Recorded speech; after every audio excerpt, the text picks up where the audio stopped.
Hello everyone, आज के इस वीडियो हम लोग बोर्ड मास और कोष्ठक का नियम से संबंधित सवाल को करेंगे। ठीक है, तो सबसे पहले यहाँ पर मैं आपको सिखाऊंगा कोष्ठक का नियम, फिर इसके बाद बोर्ड मास भी बताऊंगा। ठीक है, एकदम वीडियो ध्यान से समझना, आप ही के लिए है, एकदम महत्वपूर्ण वीडियो है।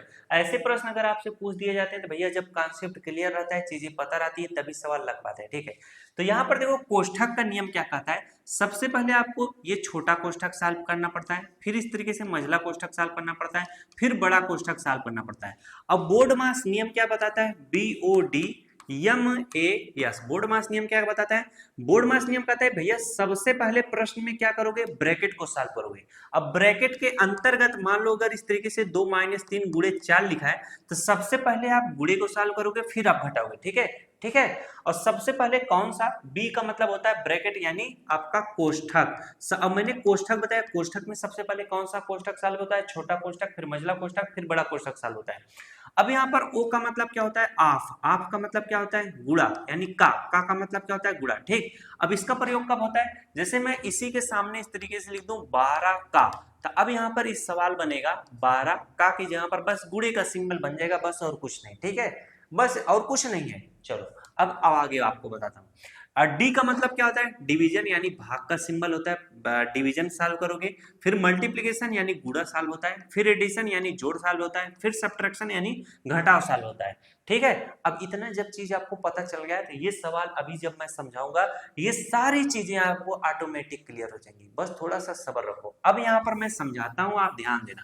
सबसे पहले मैंने क्या बताया था, सबसे पहले मैंने बताया था छोटा कोष्ठक सॉल्व होता है, जो कि यहाँ पर है, तो उसको सबसे पहले सॉल्व करो। 30 है 30 लिखो, प्लस का सिंबल बनाओ, बड़ा ब्रैकेट इस तरह से लगाओ, 22 है तो 22 लिखो, माइनस मझला ब्रैकेट के अंतर्गत 11 प्लस लिखो। अब 10 में से 4 घटा लोगे तो आपका छोटा कोष्ठक खत्म हो जाएगा। 10 में से 4 घटाओगे कितना आएगा, अच्छा आएगा, तो अच्छा लिखो।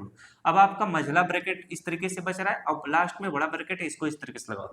अब कौन सा कोष्ठक सॉल्व होगा, अब आपका मझला ब्रैकेट सॉल्व होगा, और इसमें देखो 11 प्लस 6 है, सबसे पहले इसी को सॉल्व करेंगे। ठीक है, 30 है तो 30 लिखो, प्लस बड़ा ब्रैकेट के अंतर्गत इस तरीके से 22 माइनस 11 में 6 जोड़ दोगे तो कितना हो जाएगा, आपका 17 हो जाएगा। तो आपका मझला ब्रैकेट सॉल्व हो गया, तब मझला ब्रैकेट खत्म हो जाएगा। अब इस तरीके से बड़ा ब्रैकेट लगाओ।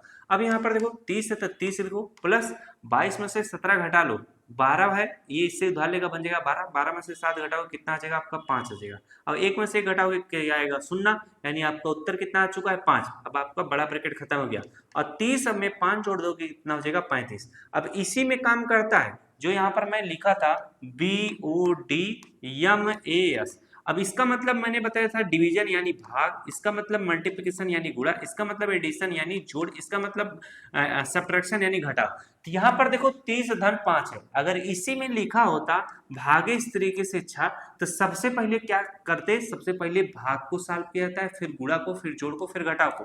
तो सबसे पहले मैं भाग को सॉल्व करता, लेकिन यहाँ पर ऐसा कुछ था ही नहीं, यहाँ पर बस 30 धन 5 लिखा था, तो हमने जोड़ दिया, यही इसका क्या हो गया, उत्तर हो गया। ठीक है, चलो अब ये चीज समझाने के लिए मैं आपको एक चीज और बताता हूँ।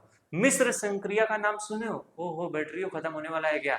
मिश्र संक्रिया का सवाल यूट्यूब पे सर्च करना, आराम से समझेगा। बैटरी खत्म होने वाला कैसे बताएं, बताओ। तो अगर वीडियो अच्छा लगा तो वीडियो को जरूर लाइक करना। मिलते हैं नेक्स्ट क्लास में। Thanks for watching, I love you.